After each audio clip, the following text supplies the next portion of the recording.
39ኛው የአፍሪካ ህብረት የመሪዎች ጉባኤና ሁለተኛው የጣሊያን አፍሪካ ጉባኤ በስኬት መጠናቀቃቸው የኢትዮጵያን ዓለም አቀፍ ጉባኤዎችን የማስተናገድ አቅሟን ማሳደጓን ያሳያል አለ የውጭ ጉዳይ ሚኒስቴር።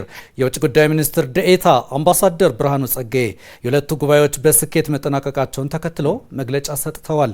ታሪኩ ለገሰ መግለጫውን ተከታትለው ተጨማሪ መረጃዎችን ሊያደርሰን እዚህ ስቱዲዮ ይገኛል። ታሪኩ እንኳን ደህና መጣ። እንኳን ደህና ቆየ። የኢትዮጵያ ትልቅ ስኬቶች ከተገለጹባቸው መካከል ሁለቱ ጉባኤያት ይጠቀሳሉና በመግለጫው የውጭ ጉዳይ ሚኒስቴር ያወጣው በዘርፉ ላይ ያለው መግለጫ ምን ይመስላል? እንግዲህ በዛሬው ዕለት በተለይም ያለፈው ሳምንት ትልቅ ሁለት ጉባኤዎች መካሄዳቸው ይታወሳል።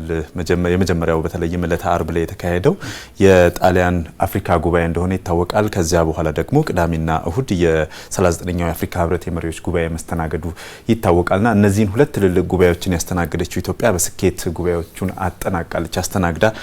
አጠናቃለች። እንዲሁም ደግሞ ይሄ ጉባኤ ሲካሄድ በርካታ እንግዶች የተሳተፉበት የተገኙበት ጉባኤ ከመሆኑ ጋር ተያይዞ ኢትዮጵያ በእነዚህ ጉባኤዎች ውጤት ያገኘችበት ስኬት የተመዘገበበት ጭምር ስለመሆኑም ጭምር ነው እንግዲህ ውጭ ጉዳይ ሚኒስቴር በመግለጫ አስታውቀው። የውጭ ጉዳይ ሚኒስትር ዴኤታ አምባሳደር ብርሃኑ ጸጋዬ መግለጫውን የሰጡ እሳቸው ሲሆኑ እሳቸው በመግለጫው እንግዲህ በዚህ በተለይም የ39ኛው የአፍሪካ ህብረት የመሪዎች ጉባኤ ላይ ከ20 ሺህ በላይ ተሳታፊዎች መሳተፋቸውን አንስተዋል። ከዛ ውጭ 41 የሀገራት መሪዎች የተገኙ ሲሆን 48 የውጭ ጉዳይ ሚኒስትሮችም እንደዚሁ መሳተፋቸውን አንስተዋል። ከዛ ውጭ ደግሞ 692 እነዚህን ጉባኤዎች ለመዘገብ የውጭ ሀገራት ሚዲያዎች የተገኙበት፣ ከሀገር ውስጥ ደግሞ 533 የሀገር ውስጥ ሚዲያዎች በድምሩ ከ1220 በላይ ሚዲያዎች እንደዚሁ ተገኝተው እነዚህን ሁለት ትልልቅ ጉባኤዎች የዘገቡበት መድረክ መሆኑንም እንደዚሁ አንስተዋል።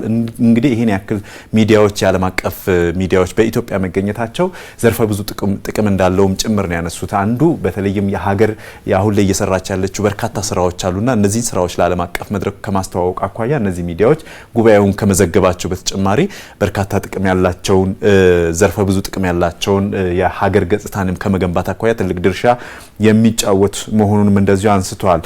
ከዛ ውጭ እንግዲህ እነዚህ ጉባኤዎች ሲስተናገዱ ወይም ደግሞ ይህንን ጉባኤ ስታስተናግድ ኢትዮጵያ ደረጃውን በጠበቀና ከፍ ባለ መልኩ ነው ያስተናገደቻቸው።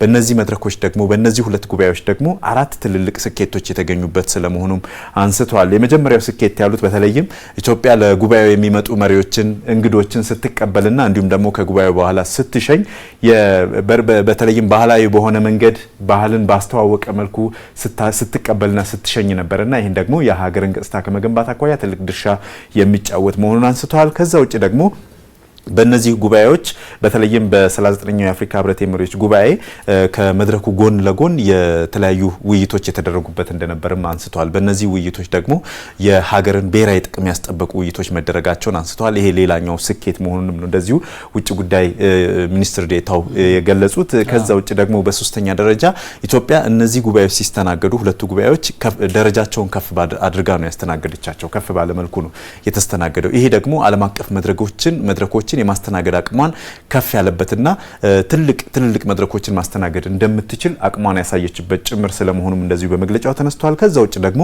ሌላው የገጽታ ግንባታ ነው። በተለይም ከገጽታ ግንባታ ጋር ተያይዞ እንደሚታወቀው በሀገር ደረጃ በርካታ ስራዎች መሰራታቸው ይታወቃል። በመዲናዋ የተለያዩ የመሰረተ ልማቶች እየተከናወኑ ነው የሚገኙት። እነዚህን የመሰረተ ልማቶች ከማስተዋወቅ አኳያ ትልቅ ድርሻ የሚጫወት ትልቅ እምርታ የተገኘበት ነው። መሪዎቹ ይህንን ተመልክተው ሲመለሱ ደስተኛ መሆናቸው እና ለኢትዮጵያ ለሰራቸው ስራም እውቅና የሰጡበት ስለመሆኑም ጭምር ነው እንግዲህ አምባሳደር ብርሃኑ ጸጋዬ የተናገሩት። እስቲ የእሳቸውን ሀሳብ ተከታትለን እንመለስ።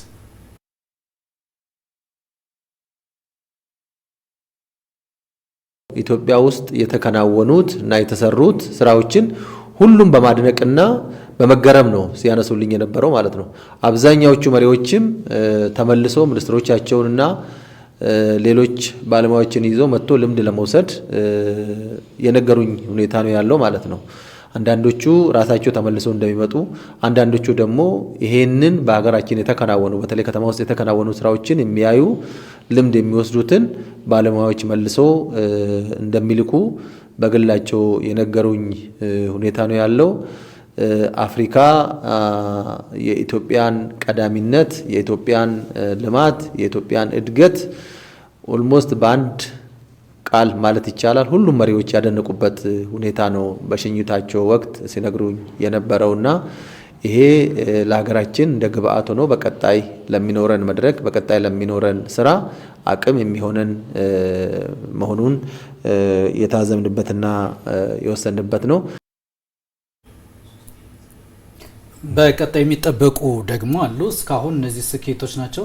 በቀጣይ ኢትዮጵያ እስካሁን ያሳየቻቸውን ስኬቶች ምን ያክል አስቀጥላ ልትሄድ ያለው ዝግጅት ምን ይመስላል? በውጭ ጉዳይ በኩል ያለው ግምገማ ምን ይመስላል? በዚህ ዙሪያ ቀደም ሲል እንግዲህ አምባሳደሩ እንዳነሱት የመሪዎች ከጉባኤው በኋላ ወደ የሀገራቸው ሲመለሱ ከኢትዮጵያ የተማሩት በርካታ ነገር እንዳለ በተለይም ሀገሪቱ እየሰራች ያለችው ራሷን እየለወጠች ያለችበት መንገድ በተለይም የመዲናዋ መለወጥን ተመልክተው ነበርና ይሄንን ተሞክሮ ወስደው በቀጣይ በራሳቸውም ለመስራት ትልም እንዳላቸውና እንዲሁም ደግሞ ወደ ኢትዮጵያ እንደሚመለሱ በቀጣይ ሀሳባቸውን የገለጹበት ስለመሆኑም አንስተዋል። ከዛ ውጭ ደግሞ ኢትዮጵያ በቀጣይ ሌሎች በርከት ያሉ የዓለም አቀፍ መድረኮችን ማስተናገድ እንደምትችልና እንደሚታወቀው 32ኛውን የኮፕ 32ኛውን ጉባኤ እንደምታስተናግድ ይታወቃል አይደለ? ለዚያ ዝግጅትም የሚጠቅማት ከዚህ ጉባኤ ከሁለቱ ጉባኤዎች ትምህርት የምትወስድበትም ጭምር ስለመሆኑም እንደዚሁ የተገኘበት መሆኑንም እንደዚሁ አንስተዋል። ስለዚህ በቀጣይ በርካታ ጥቅሞች የተገኙበት እነዚህ ሁለቱ ጉባኤዎች ጥቅም ያስገኙ መሆናቸውን አንስተዋል። ከዚህ ውጪ እነዚህ ጉባኤዎች በስኬት እንዲጠናቀቁ ደረጃቸውን በጠበቀ መልኩ እንድታስተናግድ ኢትዮጵያ ላበረከቱ ዜጎች በሙሉ ውጭ ጉዳይ ሚኒስቴር አክብሮቱንና እንዲሁም ምስጋና አቅርበዋል። በተለይም ለአዲስ አበባ ነዋሪዎች ጉባኤው ሲስተናገድ ማለፊያ መውጫ መግቢያው ቦታዎች ላይ በትዕግስተኛ ሆኖ በትዕግስት ጠብቀው እንግዶችን በአግባቡና ኢትዮጵያዊ በሆነ ባህሉን በጠበቀ መልኩ ማስተናገዳቸው ትልቅ ክብር የሚገባቸው ነው በሚል ምስጋናቸውንም እንደዚሁ አቅርበዋል። ስለዚህ በቀጣይ ላሉት ሁነቶች ለሚስተናገዱ እንደ በአዲስ አበባ ወይም በኢትዮጵያ ለሚስተናገዱ ትልቅ ሁነቶችም ኢትዮጵያ ከዚህ ልምድ ወስዳ ከዚህ በተሻለ መልኩ ለማስተናገድ ራሷን የምታዘጋጅበት ስለመሆኑም እንደዚህ በመግለጫው የተነሳው። ታሪኩ ለመረጃዎቹ አመሰግናለሁ። እኔም አመሰግናለሁ።